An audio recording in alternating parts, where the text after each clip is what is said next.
राधे राधे दोस्तों, कैसे हो आप सब।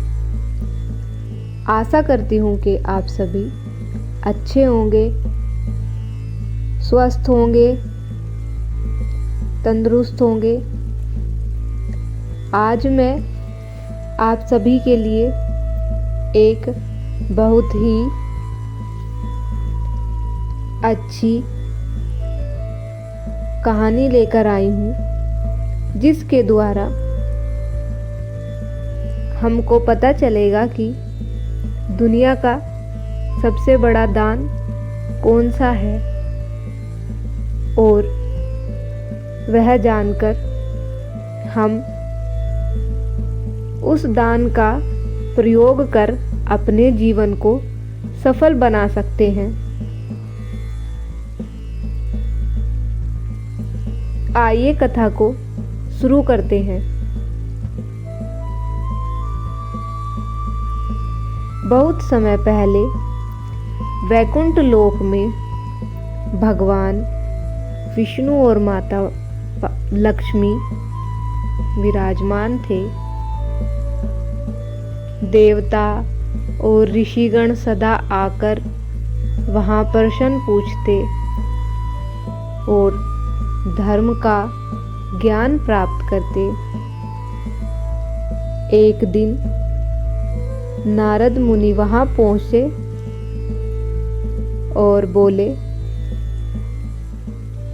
प्रभु, संसार में लोग तरह तरह के दान करते हैं। कोई धन का, कोई अन्न का, कोई वस्त्र का, तो कोई भूमि का दान करता है। किंतु मैं जानना चाहता हूँ कि इस सृष्टि का सबसे बड़ा दान कौन सा है।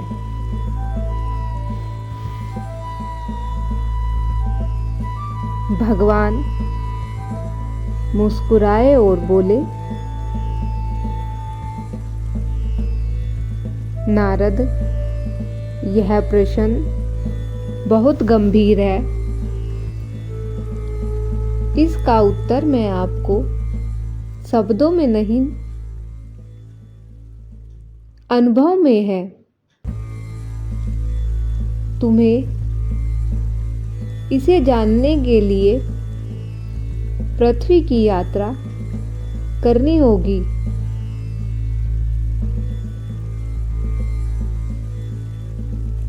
नारद मुनि पृथ्वी लोक पर पहुंचे। वहां एक राजा रघु राज्य करते थे, जो सत्यवादी, दयालु और धर्मनिष्ठा से भरपूर थे। राजा प्रतिदिन ब्राह्मणों को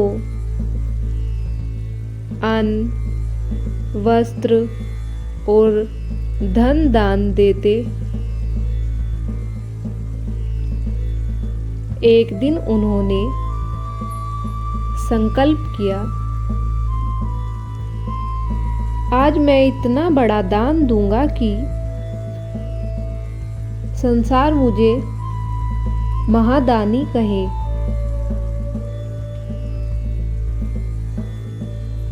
उन्होंने सब कुछ दान में दे दिया। गाय, सोना, भूमि, रतन, यहाँ तक कि अपना राज सिंहासन भी दान में दे दिया। लेकिन फिर भी उनके मन को संतोष नहीं आया। अब नारद मुनि ने पूछा, राजन, आपने सब कुछ दान कर दिया, फिर भी मन में शांति क्यों नहीं?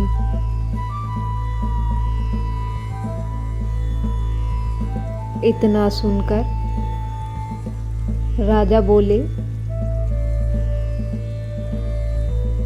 मुझे लगता है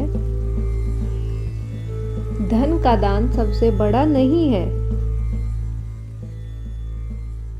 शायद कुछ और दान सबसे बड़ा होगा। नारद मुनि आगे बढ़े।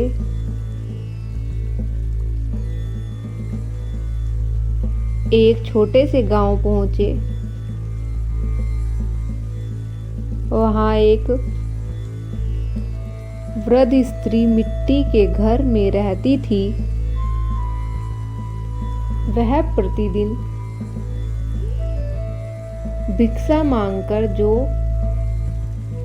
थोड़ा अन्न पाती, उसका आधा किसी भूखे को दे देती। एक दिन भगवान विष्णु स्वयं एक साधु का रूप लेकर वहां पहुंचे और बोले, माँ, बहुत भूख लगी है, कुछ अन्न मिलेगा? बूढ़ी स्त्री ने अपनी झोली देखी। उसमें केवल 2 मुट्ठी आटा था, जो उस बूढ़ी स्त्री के पूरे दिन का भोजन था। फिर भी उसने कहा, बाबा, यह मेरा सब कुछ है, पर आप भूखे हैं तो इसे स्वीकार करें।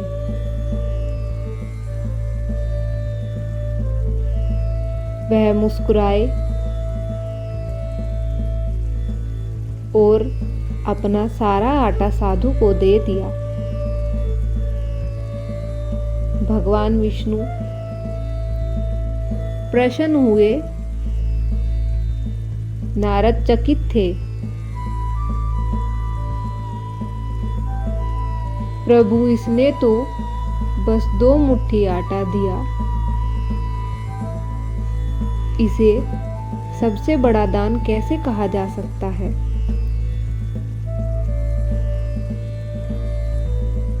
भगवान विष्णु बोले, नारद, जिसने अपना सब कुछ दे दिया, उसने सबसे बड़ा दान किया। अहंकार और स्वार्थ त्याग का दान, यही सच्चा महादान है।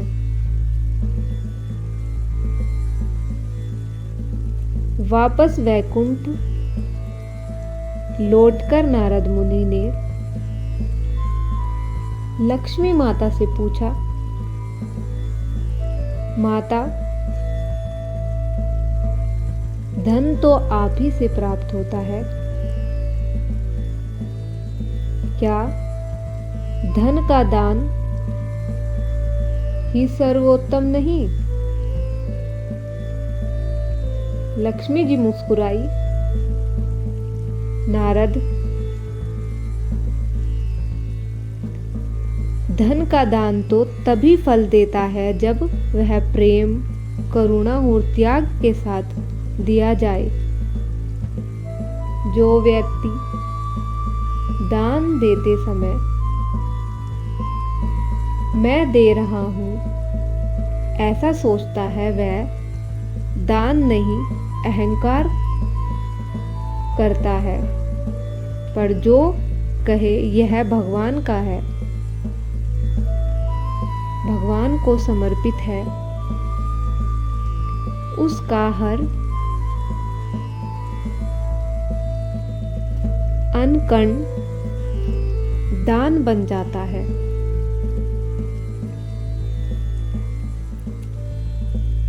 तब भगवान विष्णु ने कहा, नारद, संसार का सबसे बड़ा दान क्षमा का दान है। धन, अन्न, वस्त्र यह सब व्यर्थ है, पर क्षमा अनंत है। जो व्यक्ति अपने शत्रु को क्षमा कर देता है, उसने अपने भीतर के क्रोध और अहंकार को दान कर दिया। वही सच्चा महादानी कहलाता है।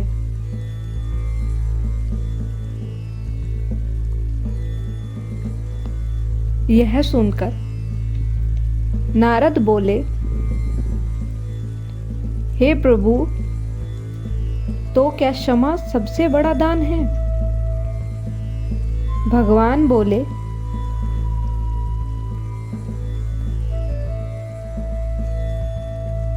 हाँ नारद, क्षमा ही शांति देती है, करुणा जगाती है और मनुष्य को ईश्वर के समान बनाती है।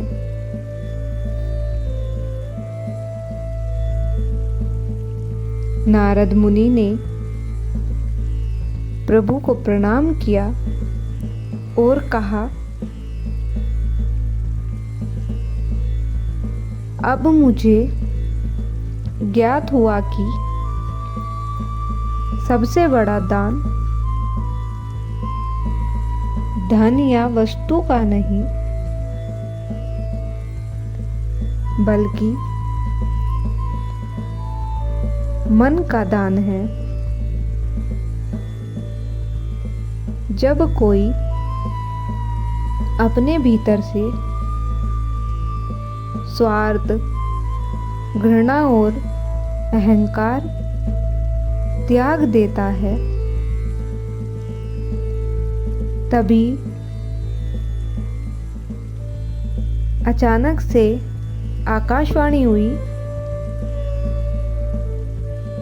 जो क्षमा, प्रेम और करुणा से दान करता है, वह इस सृष्टि का सच्चा महादानी है।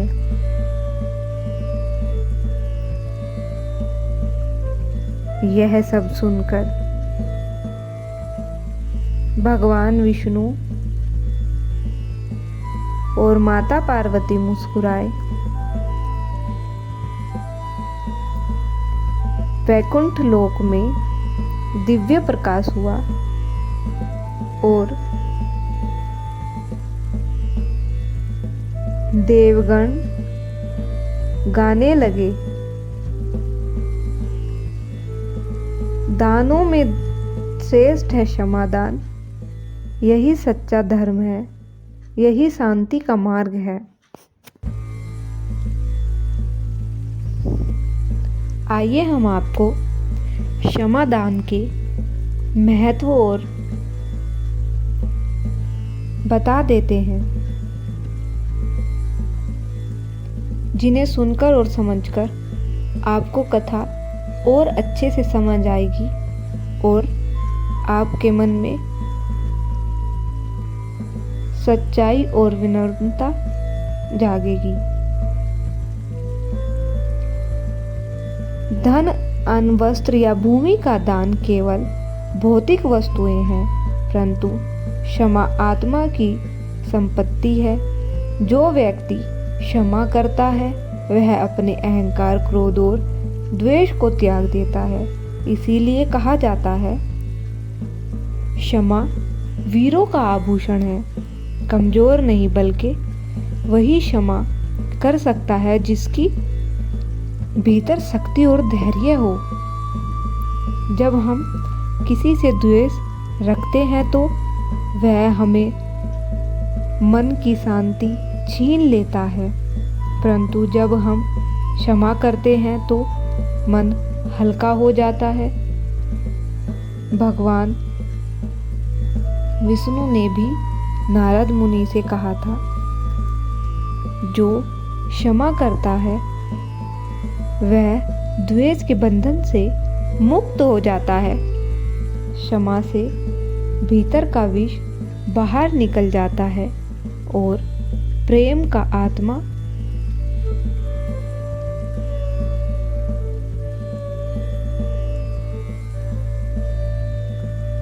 प्रेम का अमृत बहने लगता है।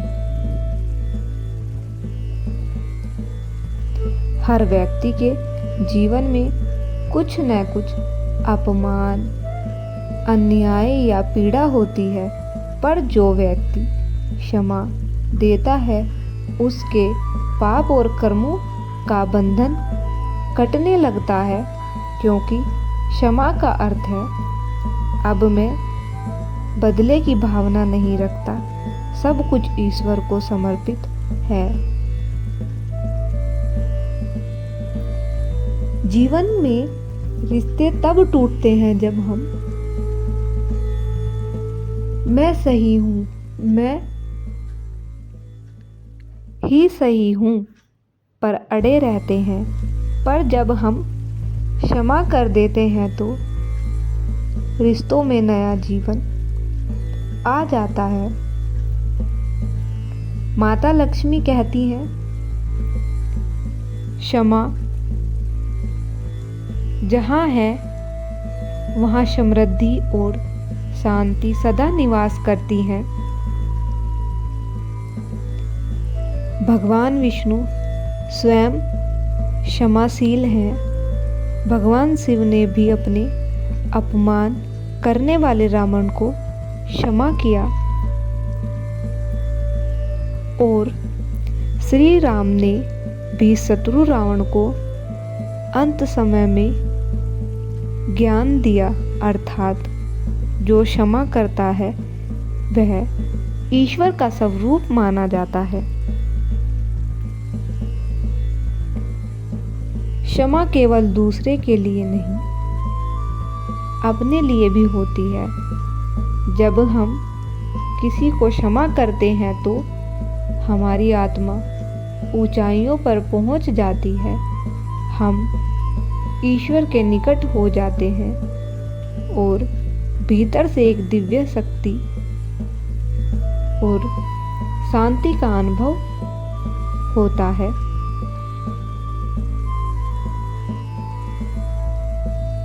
धन का दान शरीर को तृप्त करता है, अन्न का दान जीवन को तृप्त करता है, किंतु क्षमा का दान आत्मा को मुक्त करता है। समादान सर्वश्रेष्ठ दान है, जो इसे अपनाता है वही सच्चा महादानी होता है।